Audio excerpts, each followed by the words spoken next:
So, papalitan natin ngayon yung awning ng ating FJ Cruiser. Ito kinakalawang ng bahagya. Naman siya dito. Tatanggalan ng ginalawang na. Ang problema dito pag umuulan, naiipon yung tubig dito. Ito na yung bago. Medyo malaki siya, boy. Aluminum yan. Pero, napakatibay. Yellow lang, pwedeng white lang. Tsaka ito, na-adjust to ha. So, pwedeng iurong to ng left and right. Pwede mo ring lagyan ng paa. Sobrang dali ito i-assemble-in. Sobrang daling tupi. Sobrang daling buksan. Oh, may dumating na naman tayong delivery guys, oh. Nakikita nyo ba yan? Itong mahaba na yan. Wow. So, dumating tayong delivery. So, papalitan natin ngayon yung awning ng ating FJ Cruiser. Ito guys, nabili ko rin before to. Nagamit ko rin matagal. Pero itong ganda kasi ng bago eh. So, maraming features na wala ditong luma ko. So, papalitan natin. Tsaka syempre, metal lang to eh, oh. Gawa lang to. Medyo kinakalawang ng bahagya. Hindi na natin sasabihin kung saan galing. So, goods naman siya. Tibay naman, kaya lang medyo tumutuloy yung kalawang kasi dito minsan eh, oh. Maman siya dito. So, kaya gusto kong palitan to. Personalized pa naman. Tatanggalan ng ginalawang na. May lagnat tong sasakyan mo. So, ito, 270 rin, pero hindi talaga totally 270 eh. Makikita ko sa iyo, buksan natin. Nakita natin kung ano yung tsura na ito.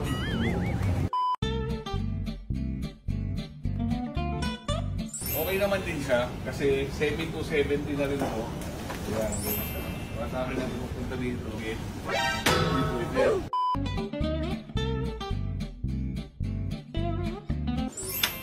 So, mount natin dito. Yan, ganyan siya. Okay din naman siya. So, ito may ilaw rin.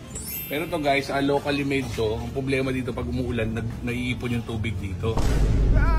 Ipon dito, kaya pag natulog ka, siguraduhin mong tupi mo to, kasi kung hindi, may ipon yung tubig dito, pwede niya masira, mabigat, gaganon yan. No?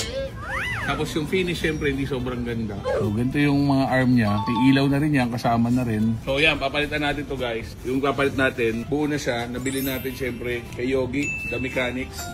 So, maganda yun, nakakabit sa kanya, nakita ko, nabudol niya ako eh.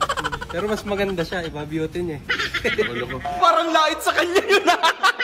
Ito kasi pati walang paa to, so kailangan mong talian dito para ganyan. Kasi worst case, kaya niyang balik na rin to kasi wala nga siyang paa. Tsaka pag sobrang bigat na, syempre, ganun na yan.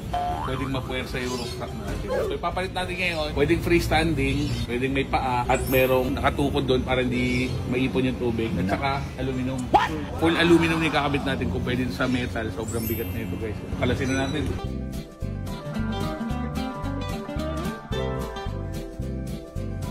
Saka natin iangat. Yun.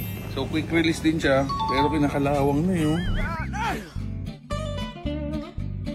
So yung bracket natin ganito lang, no. So matibay naman siya guys, pero sobrang bigat niya, oh. Square bar talaga siya na solid. Unboxing na kami ngayon guys. So ito yung laman. May dalawang bracket na aluminum din. Ito bakal yung bracket. So powder coated na laser cut. Kasi ito bracket din niya. So ina-assemble. Pagbebend Pagbebend niya, CNC. niya CNC lahat. Tapos Accessories. may accessories pang kasama. Wow, mga lubid. Kasama pang ano, ito na yung gagamitin natin pang Combine. Oo, may mga USB na rin para sa mga ilaw niya, kompleto na rin. May peg na rin na kasama. Alright, so kompleto na pala guys, no. So sa iba, bibili mong hiwalay yan kasi hindi yan kasama. Pag crossbar lang ipiti mo siya. So yan, pwede rin pala kahit crossbar lang gamit mo, hindi ka naka flat rack, no. Okay. So since naka slim rack tayo, hindi natin kailangan yan. Grabe, nakaayos, no. Naka tornilyo lahat, stainless. Tapos, ito na yung bago. Medyo malaki siya, boy. Kasi ito, magugulat kayo kung ano maging itsura ito pagkabit niyan. So, kabit muna natin. One eternity later. So, nakapagkabit na tayo guys. Oh. So, ito yung bagong awning. Wow naman! Makikita nyo, aluminum yan guys. Hanggang dyan. Medyo malaki siya kasi sobrang 270 yung mamaya. Kaya nga, papakita ko sa inyo paano ang magiging sistema niyan pag nakakabit na. Bubukan natin mamaya yan. A few moments later.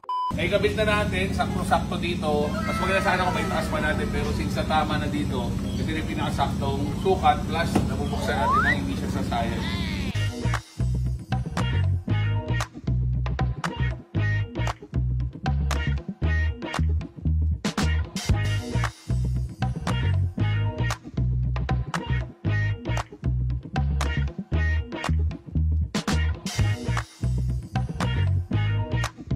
So ito guys, pinakakakaiba dito, siyempre ito, full alloy ito, aluminum yan. So magaan, pero napakatibay ng dalawa halos yung bracket. Saka makita niyo yung welding, napakaganda. Tapos, yung ilaw naka-built in na din sa ilalim, tapos may button dito. yellow lang, pwedeng white lang, pwedeng sabay. So ito yung pinakamahalaga kasi usually sa mga 270, naiipunan ng tubig dito sa mga pagitan. So naipunan, lumulundo yan, lalim na dito. So ito, merong ginawang lagayan ng ganyan. So pag lumundo, again, tsaka ito, na-adjust to ha. So pwedeng iurong to ng left and right kung saan nagbabaha. Kunyari, dito nagbabaha, usod mo to dito, dito siya. So ngayon, dahil nandito nagbabaha, dito natin nilagay yung stand niya. Same din dito. So yan yung mga wala sa ibang 270 na awning. So ang wala lang yung pinakadulo, magkabilang dulo. Pero yung paa niya, lahat yan may paa. So pwede siyang freestanding, napakatibay na. Pero pwede mo ring lagyan ng paa. Tapos ito, adjustable siya. Ihit lang. Tapos, ihit ulit. Yan na siya. So ngayon, may talian din dito sa labas. So may talian din siya dito. So dito tayo maglalagay ng tali papunta sa peg para hindi hanginin pataas. So ito na yung tukod niya. So ganyan ang itsura niya, guys. At ito ha, pati yung pinakadulo meron ding poste ha. May paa rin siya dito. So bago natin iset to, idulo dyan, dapat naibuka natin yung paa. Pero actually kahit di mo naibuka to, sobrang tibay na niyan. Kasi lahat nakakaan na. Tapos yung ilaw niya, ganito lang. Saksak din. Tatlo lang ang may ilaw niya. 1, 2, and 3. Tapos dito may saksakan siya. Tingnan mo naman yung ano, napaka-premium mo. So ito, kasama niya tong wire na to. So ito yung wire niya, ito yung dulo. So dalawa na yan. Tapos yung kabilang dulo niya USB. So dito, sasaksak niya siya. May cover to ha. Kung ayaw niyong gamitin, may cover siya na rubber. Yan. Tapos ito, ordinary power bank, pwede niyo ilagay. Ilagayan din siya ng power bank. So isushoot lang natin dito, dyan siya. Lagyan yung power bank dito. Ayan. Yan. Pag nasaksak mo na dyan, ito yung button. Ito isa, white. Ito yellow. Pag gusto mo sabay, white tsaka yellow. Yan. So, ganda, di ba? Parang excited na mag-camping agad.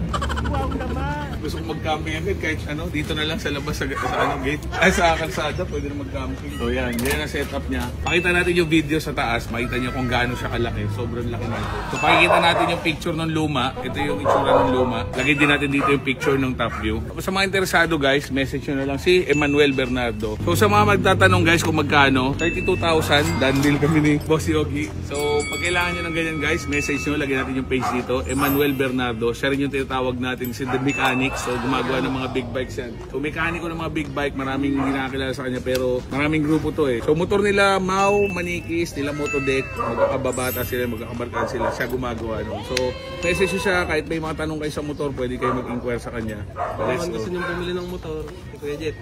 Kaya mo na. Pagka nag-fold naman kayo guys, ito ulo niya i-fold. Ito yung parang pinaka nagtutukod dyan pagka umulan. Tapos syempre tanggalin natin mga ilaw. Kahit hindi na patayin, no? Yung power bank. So ito yung una natin tatanggalin guys. Ito muna i-fold. Napunta dito sa pinakasagad. Tapos parang nakapatong na siya dyan. So ito, alin nyo muna dito kung wala kang kasama. Ito lang yung dati natin awning hanggang dyan lang. So yun yung nadagdag dito itong part na dati ganyan lang eh.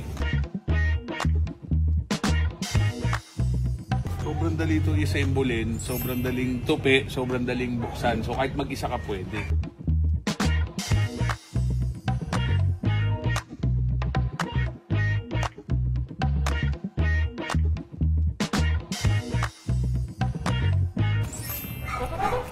So mas maapal lang siya sa usual dahil nga naman napakalaki. No?